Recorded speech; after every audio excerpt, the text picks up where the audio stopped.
Hello and welcome to Narayana IAS live lecture. Students, the topic that we are going to discuss today is the topic on China-Pakistan economic corridor. Now, why this topic is important or relevant or why in the news? Students, the Prime Minister of Pakistan is on his visit to China for 5 days to renegotiate the China-Pakistan economic corridor. So you might wonder if this is an agreement between China and Pakistan, why is it that India is bothered about cpec deal? Students, because of the nature of the project and the way it violates India's territorial integrity. So students, let's get started with this topic and let's try to understand the dimensions under the topic and most importantly, India's perspective on cpec. Let's get started. So, the context, as I told you, that the Pakistan Prime Minister is on a 5-day visit to China, right? China's most important partner or ally as of now, right? So, the second phase of CPEC is about to kick off, and that's the reason the Prime Minister of Pakistan is on his visit to China. The question is, what exactly is CPEC? CPEC stands for China-Pakistan Economic Corridor.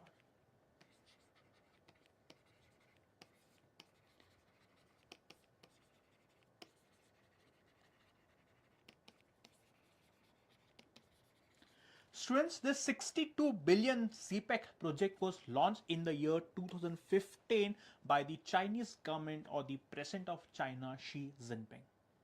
CPEC is a part of Chinese Belt and Road Initiative. What is Belt and Road Initiative? BRI project. Now, Belt and Road Initiative is a geopolitical, geostrategic, geo-economic initiative launched by the Chinese government in the year 2015 to expand Chinese influence in the region and beyond. This is the reason China launched its most ambitious Belt and Road Initiative. It envisages to connect 100 countries under the BRI initiative.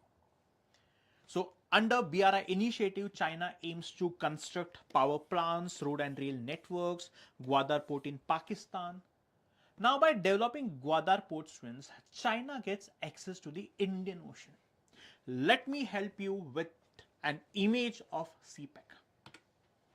So this is the image of CPEC, and here you see that this is the Gwadar port in Pakistan. Now students, China does not have a direct access to the Indian Ocean.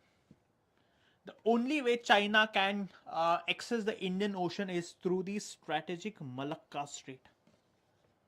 And Indians have a strong influence or strong hold at the geostrategic Malacca Strait.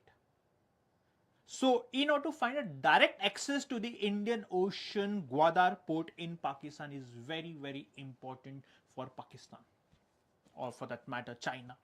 So, here you see how China is trying to connect.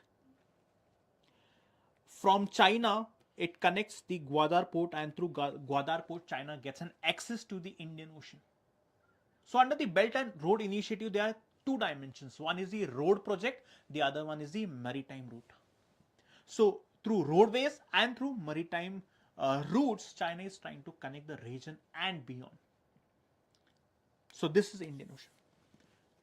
Now Indians traditionally have influence in the Indian Ocean region. But with the way China is trying to flex her muscles, India's maritime security is at risk. This is the CPEC image. I hope you have got an understanding of what CPEC stands for. Now, though this project was started way back in the year 2015, but the project has been stalled because of many reasons. One being corruption and red tapeism. The second one is security issues in the Balochistan region, which we might understand or learn in some time, and the economic and social challenges which is leading to tensions and which has a potential spillover effect in India too. But students, the most important aspect in the cpec topic is to understand India's perspective on cpec. Why? Because this can be a very important topic from the UPSC exams perspective, and that's the reason or understanding India's perspective on cpec becomes extremely important. So let's try to understand India's perspective. Now, if I start India's perspective on CPEC, the most important perspective or understanding from India's point of view is CPEC's strategic concerns, or rather geopolitical implications of CPEC on India. As I told you, CPEC is a very crucial component of Chinese Belt and Road Initiative, because China through Belt and Road Initiative and CPEC is trying to expand her influence in the region and beyond through pumping lots of flow money, billions of dollars in various countries. From India's viewpoint, CPEC is seen as a strategic maneuver by China to increase her presence in South Asian region. Now, South Asian region, India traditionally had influence in the South Asian region. But now, China is trying to reduce India's influence by making her presence strong in the South Asian region. The next geopolitical implication is that the CPEC corridor runs through Pakistan occupied Kashmir. Now, Pakistan occupied Kashmir is a region which India claims to be our own. And as the CPEC is passing or traversing through CPEC, India feels that, or India states that, this CPEC violates India's territorial integrity and sovereignty. That's the reason India is opposing CPEC. Talking from the security perspective. Now, students, when China is going to invest billions of dollars in the CPEC project, China will make sure that China also deploys Chinese military along the CPEC route, which means that China will deploy its military in the POK region, which can have security implication to India. Not only the POK region, but also China will try to boost her navy, that is maritime, in the Indian Ocean region, thereby posing a maritime security risk to our country in the Indian Ocean region. Then talking about Balochistan. Now, what is Balochistan? Now, Balochistan is a province in the western part of Pakistan. Now, Balochistan, or the people in Balochistan are demanding a separate country for the people living in Balochistan. Why? Because of the historical injustices and because of the way Pakistani government is treating the Balochistani people. So there are revolutionary movements. So people are revolting against the Pakistani government. Why? Because Pakistan does not focus on this region. Pakistan tries to exploit the resources of Balochistan.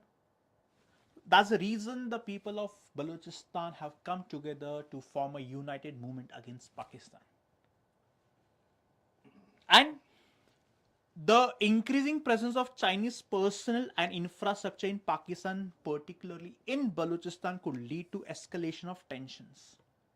Now, the Baloch people do not want the CPEC to go through the Balochistan region.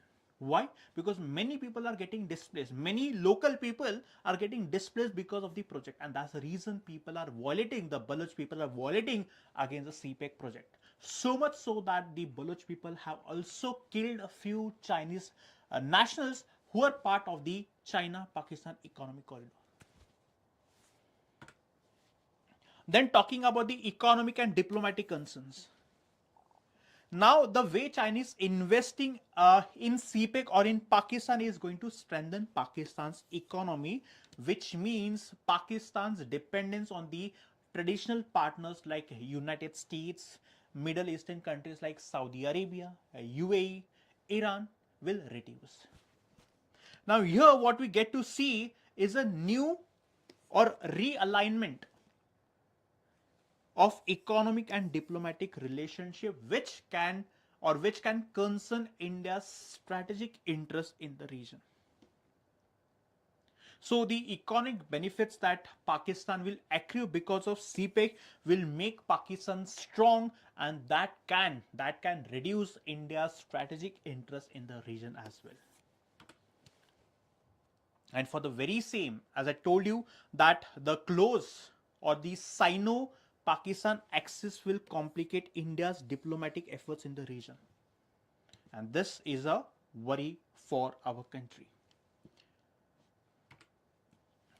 Now, India also claims that there is an environmental impact because of China-Pakistan economic corridor, which means India claims that because of the massive infrastructure projects, it is leading to deforestation, soil erosion, and disruption of local ecosystems.